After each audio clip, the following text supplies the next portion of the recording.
Alright guys, welcome to a first tutorial for the detective division. As you can see, we are in the locker room. I am going to get you started on what you need to be equipped with. These are the two, there's only two items. It's what you mainly will be using to be processing evidence and utilizing it on the scene. So besides your normal gear, you would have a flashlight. In the newest edition, an evidence camera. These two are very important. Don't worry about evidence bags because they're useless now. You get your own infinite amount of evidence bags from somewhere. I don't know where, but I mean it works. All right. Now that that's over with, we are now gonna go downstairs and show you how that evidence script works. All right. I'm gonna show you how to collect evidence from a crime scene and put it to use. Evidence like shell casings, bullets, vehicle fragments, blood, all that good stuff. All right. So utilizing your flashlight, we'll we'll have we'll have Crazy Larry here shoot up this car, both sides and inside the car. Whenever you're ready.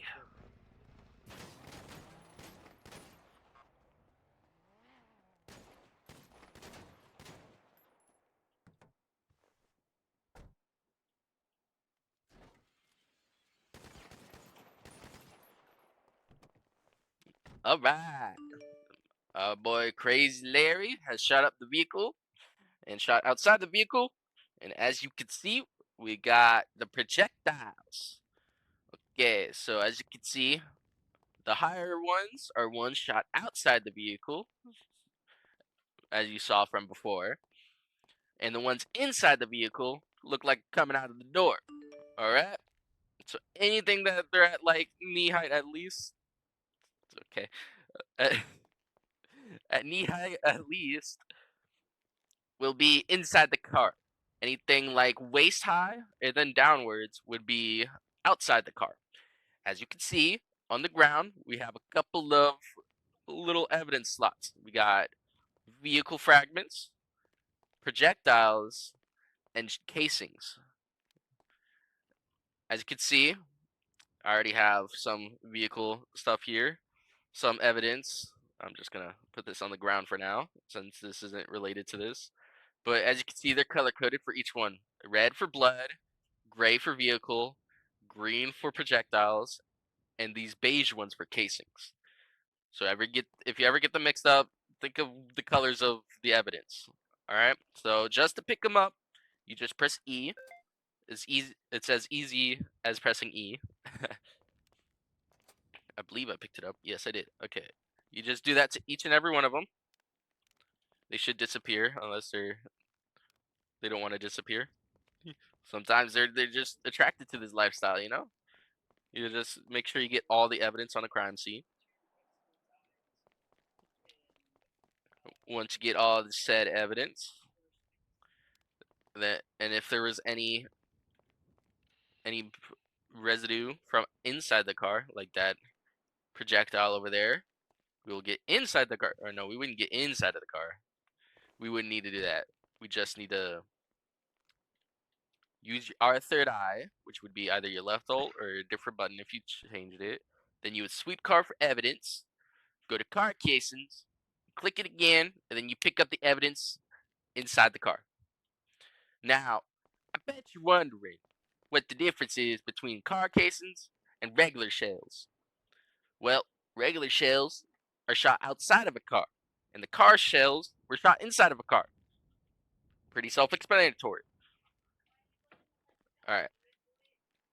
Next will be I shall take a picture of the crime scene. That way, you can recreate said crime scene.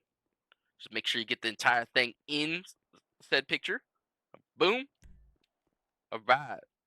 Just in time, our testing buddy came back. Alright, can you come with me real quick? Huh? Can you come with me real quick? I need to do some What? demonstration. Demonstration on? on this evidence.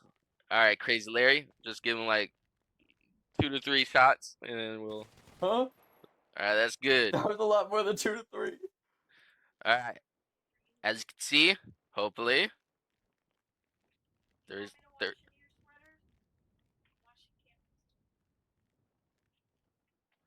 As you can see, there's blood, the projectile, and the shell casing. For here, we're gonna recreate said scene by taking another picture. Here, let me get my trusty handy dandy camera. Press E, and boom. Now we got the. Once you take the picture, always take a picture of the crime scene first. That way you exactly have everything as it is. Once you take the picture, then you can pick up the evidence. I see we got blood, projectile. Pick up the blood and projectile. Get the shell casing. You'll include all this inside of your evidence. All right. Now that we're done with that, I'm going to show you how to process this evidence. All right. Now I'm going to show you how to process this evidence. You come right over here with all this handy dandy looking evidence junk. Do slash evidence. Then we go to, I already have one pre-made, but basically, I'll show you anyways.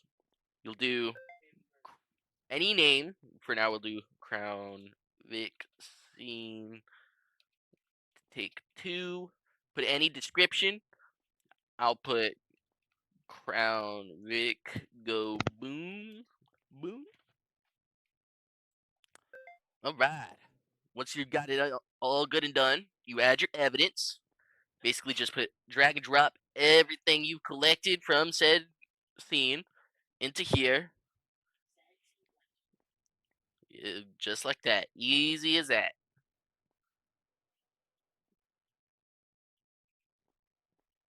Once you're done, you exit out of it. Put in the command again. Go back into it. See all your projectiles, your casings. Your casings would have said person. You look it up. Boom, boom. Shows you related scenes and all that good stuff. The type of vehicle from a piece, the name of the vehicle, and the ID. Got the blood. And here's how you add your photos. You come on down to the right hand corner, bottom right hand corner of the screen. Click on that. You click add. Put the image name. Photo 1. Confirm. Add this. Photo 2. Then boom. Easy as that. Already in. I do have a sneaking feeling that this crazy Larry ain't who he is, though. I guess we'll find out. Alright, now to recreate a crime scene. You come up here to this blue button right here. Once you click on it, it'll take you to a one-to-one recreation of said crime scene.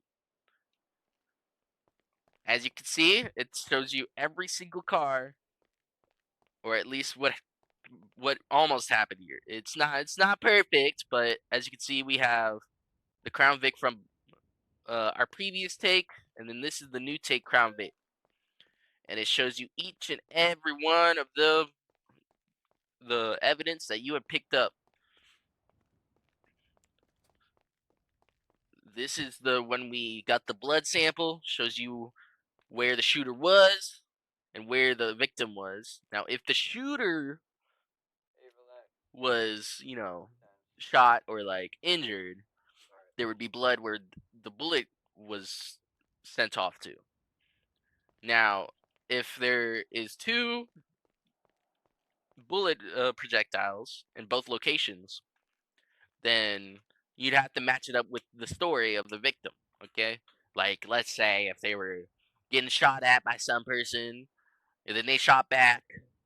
If you got evidence that that was in fact happening to them, boom, you got your problem solved. All right, and you can match it up to each and every single serial ID or whatever you need to make sure that it all aligns like a certain car, and always make sure to get the casing in the car. Once you got all that, that's as easy as 1, 2, 3. Okay? Add the evidence, add the pictures, and then recreate the crime scene. This will be perfect when you need it in court sessions. Because God knows lawyers like to walk around the evidence. This is definite proof that something went down and that stories are aligning. So make sure you take pictures first, then get the crime scene evidence. And make sure that if you are on scene as detective, do not let other officers interfere with the evidence. That would be horrible for the scene and very bad for your case that you're investigating. I also recommend that you set up barriers ahead of time before you get on the crime scene so no cars or anything get in front of the way. Yes, we have pedestrian cars that like to drive into stuff at full speed, but as long as it's contained, you're good. For now, let's head back to the evidence room. Well, Crazy Larry's being crazy.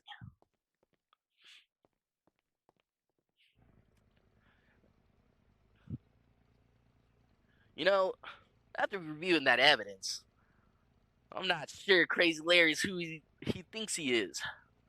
Very odd. Anyway, I'm glad you came to watch the tutorial. Once you're done, go give it a go yourself.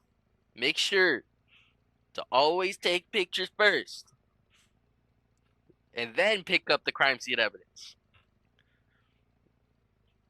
And remember, detectives, investigate and get down to those problems. I'm still working on the title. Thank you for coming to my TED Talk. What the? Seth Rhodes? What the hell? I knew it had to be you. With your funky moves. I didn't get to mention this since they just informed me about this, but you should use /Clernierbyssine to clean up the extra tags not picked up /needed. And also the DNA field swab kit will be another item that you will need to have on you at all times when on duty.